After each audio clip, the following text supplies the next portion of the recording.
Telugu Desam party అయినా ఎందుకు వంగి వంగి దండాలు చేస్తున్నారు? ఎందుకు సాష్టాంగ పడుతున్నారు? ఎందుకు ప్రజల ప్రయోజనాలను తాకట్టు పెడుతున్నారు? మీ స్వలాభం కోసం ప్రజలను తాకట్టు పెట్టేస్తారా? మనకే గనక ప్రత్యేక హోదా వచ్చుంటే మనకు పెద్ద పెద్ద పరిశ్రమలు వచ్చేవి. కనీసం పట్టుమని 10 కొత్త పరిశ్రమలే లేవు. మన బిడ్డలకు ఉద్యోగాలు లేవు. ఆఖరికి ఏమవుతుందంటే ఉద్యోగాలు ఇక్కడ లేక మన బిడ్డలంతా వలస వెళ్ళిపోతారు. ఇదేనా మనకు కావాల్సింది? యువతే లేని రాష్ట్రంగా తయారైతుంది ఆంధ్ర రాష్ట్రం. ఇదేనా మనకు కావాల్సింది? ఏం చెప్పాడు జగనన్న గారు? జాబ్ నోటిఫికేషన్, జాబ్ క్యాలెండర్ ప్రతి జనవరి 1 కు వేస్తామన్నారు కదా. మరి ఎన్నిసార్లు వేశారు? ఒక్కటంటే ఒక్కటైనా వేశారా? ఒక్క సంవత్సరం కూడా వేయలేదు. ఆ రోజు చంద్రబాబు గారు 7,000 ఉద్యోగాలు ఇస్తుంటే డిఎస్సికి హేళన చేశారు. సిగ్గులేదా? 25,000 ఉద్యోగాలు ఖాళీగా ఉంటే 7,000 ఎందుకు వేస్తున్నారు అని అడిగాడు జగనన్న గారు. మరి ఈ రోజు 30,000 ఉద్యోగాలు ఖాళీగా ఉంటే మీరు మెగా డిఎస్సి 25,000 ఉద్యోగాలు ఇస్తాము అని మీరే మాట చెప్పాక, వాగ్దానం చేశాక ఈ రోజు మెగా డిఎస్సి లేదు, ఒక దగా డిఎస్సి అని 6,000 ఉద్యోగాలకు ఇప్పుడు నోటిఫికేషన్ వేస్తాడట. ఎప్పుడు? ఇక 2 నెలలు ఉంది ఎలక్షన్లు. అప్పుడు ఇన్నాళ్ళు నిద్రపోయారా? కుంభకర్ణులా మీరు? ప్రజల గురించి ఎప్పుడు ఆలోచన చేశారు? మీరా రాజశేఖర రెడ్డి గారి ఆశయాలను నిలబెట్టేది? రాజశేఖర రెడ్డి గారు మాట తప్పని మడమ తిప్పని నాయకుడు. మీరు మద్యపాన నిషేధం అని చెప్పలేదా? మరి మద్యపాన నిషేధం అని ఎందుకు చేయలేదు? ఏం చెప్పాడు జగనన్న గారు? మద్యం అనేది లేకుండా చేస్తాను అన్నాడు. మద్యం అనేది లేకుండా చేశాక ఆ తర్వాత వచ్చి మిమ్మల్ని ఓట్లు అడుగుతాను అన్నాడు. గుర్తుందమ్మా? గుర్తుందా? నాకు మద్యపాన నిషేధము నేను మేనిఫెస్టోలో పెడుతున్నాను, నాకు మేనిఫెస్టో అంటే బైబిల్, ఖురాను, భగవద్గీతతో సమానం అని చెప్పాడే. మరి ఏమైంది? మాట తప్పని మడమ తిప్పని రాజశేఖర రెడ్డి కొడుకు అని చెప్పుకుంటున్నారు. మరి మీరు మాట ఎందుకు తప్పారు? ఎక్కడుంది మద్యపాన నిషేధం? మద్యపాన నిషేధం లేకపోగా ఈరోజు సర్కారే మద్యం అమ్ముతుంది.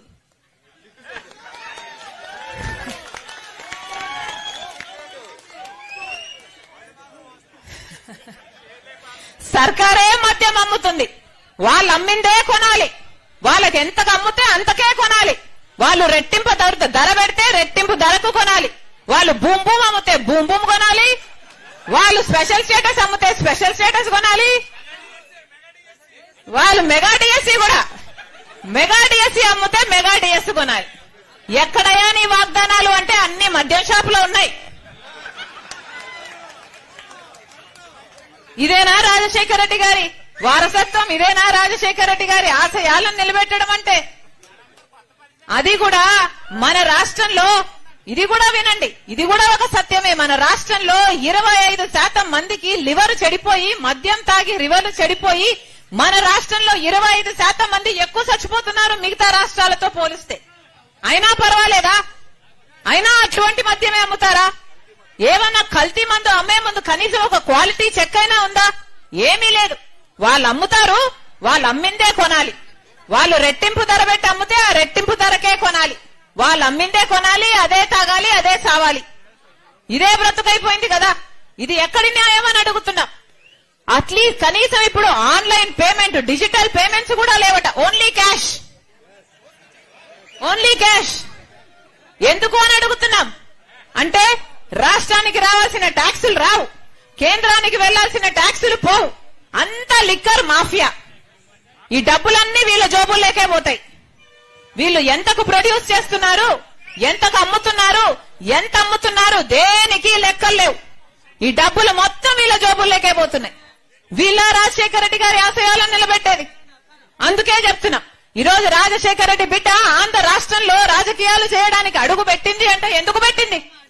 ఊరికే పెట్టలేదు కదా. ఇక్కడ నా పుట్టింటికి అన్యాయం జరుగుతుంది కాబట్టే రాజశేఖర రెడ్డి బిడ్డ ఆంధ్ర రాష్ట్రంలో అడుగు పెట్టింది.